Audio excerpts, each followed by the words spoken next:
জয় হিন্দ, জয় ভারত। নমস্কার, আমি চন্দন মণ্ডল, all India driver. 31 বছর গাড়ি চালাচ্ছি, 6 বছর হেল্পারি করে গাড়ি চালানো শিখেছি। তো আমি একটা ভিডিও দেখছি, ভিডিওটা দেখে আমার মাথা ফাথা খারাপ হয়ে যাচ্ছে। এরা কারা? অমিত শাহকে মানে না, স্বরাষ্ট্রমন্ত্রী অমিত শাহকে মানে না, আমার দেশের প্রধানমন্ত্রীকে মানে না। এরা কারা? শুনছি নাকি মতুয়ার একটা গোষ্ঠী। তো দিদিভাই, আপনাকে বলতে চাই, আপনি কদিন এসছেন বাংলাদেশ থেকে? আপনি যে বাংলাদেশি এটা তো প্রমাণ আছে, এটা তো সত্য কথা যে আপনি বাংলাদেশ থেকে এসছেন। আপনি আমাদের দেশের প্রধানমন্ত্রীকে মানেন না। আপনি কে হনু? আপনি কে? আমাদের দেশের স্বরাষ্ট্রমন্ত্রীকে মানেন না, বড় ভারতীয় হয়ে গেছেন নাকি বাংলাদেশ থেকে এসে? এর জন্যই আপনাদের কপালে কষ্ট। পেটে তো বিদ্যা নেই, ইন্ডিয়ান সংবিধান হিসাবে কোনো আইন সম্বন্ধে কোনো জ্ঞান নেই। ইন্ডিয়ান এসছি, ব্যাস ইন্ডিয়ান হয়ে গেছি, আধার কার্ড পেয়ে গেছি, ভোটার কার্ড পেয়ে গেছি, ওইগুলোই বালি। হ্যাঁ, মুখে লাগাম দিন। আর ইন্ডিয়ার সম্বন্ধে আমাদের স্বরাষ্ট্রমন্ত্রী প্রধানমন্ত্রীর সম্বন্ধে বলতে গেলে আগে একটু পড়াশোনা করে আসুন, সংবিধান সম্বন্ধে জেনে আসুন। আপনাদের বলা হয়েছে সিএ এর মাধ্যমে আপনারা সংশোধন হবে, আপনাদের ইন্ডিয়ান নাগরিক করা হবে। আর আপনি বলছেন প্রধানমন্ত্রী মানি না। আপনি কে?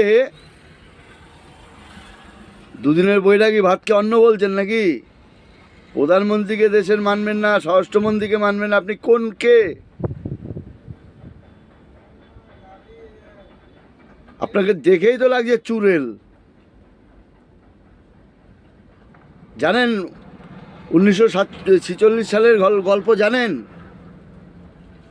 জানেন না? বাঙালির ঐতিহাসিক গল্প জানেন না? কথাবার্তা ঠিক করে বলবেন। এসছেন এক দেশ থেকে, আপনাদের সিএ করে আপনাদের ঢোকানো হবে। এইভাবে কথাবার্তা বলবেন না দেশের প্রধানমন্ত্রী স্বরাষ্ট্রমন্ত্রীর ওপরে। তাহলে কী হবে বলে তো, বাড়িতে লোক চলে যাবে। এটা বলে দিলাম আপনাকে, আপনার বাড়িতে লোক চলে যাবে। আর ইমিডিয়েটলি বলছি, এই মহিলার নামে সরকারি কাজে বাধা এই বলে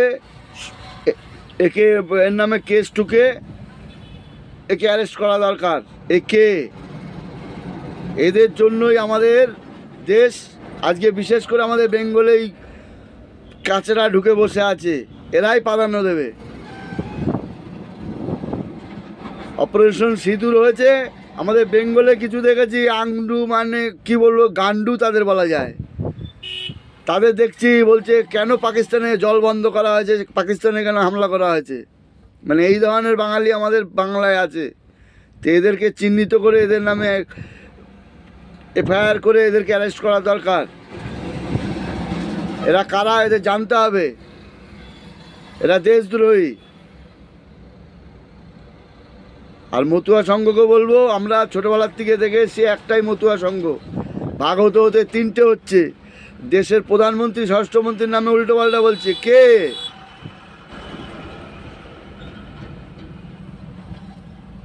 এই ধরনের লোক আজকে বেঙ্গলে আমরা ঠাঁই দিয়ে জায়গা দিয়ে আজকে আমাদের এই অবস্থা বেঙ্গলের।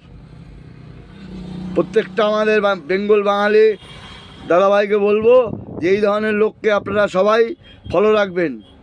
এদের কার্যকলাপ ঠিক নেই, তার জন্যই আজকে আমাদের বেঙ্গলের এই অবস্থা। সারা পৃথিবীতে একটা বাঙালি থাকতো, আজকে একটা বাঙালি, আমরা যেখানেই যাচ্ছি, আমি অল ইন্ডিয়া গাড়ি চালাই, অল ইন্ডিয়া যেখানেই যাচ্ছি বাঙালিকে মাথা না হ্যাট করে আসতে হচ্ছে। কেন মাথা হ্যাট করবো ভাই? তোমাদের জন্য আমরা মাথা হ্যাট করব?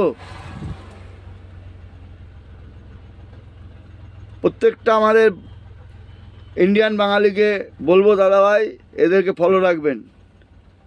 আর হিন্দু সংগঠনকে বলবো এই মহিলার নামে ইমিডিয়েটলি কেস করে একে আইনের আওতায় আনা হোক।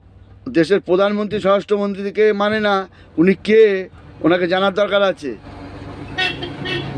দুদিন বাংলাদেশ থেকে এসছে, এখনও বাংলাদেশের মানে ভাষা চেঞ্জ হয়নি, আর ও প্রধানমন্ত্রীকে মানবে না।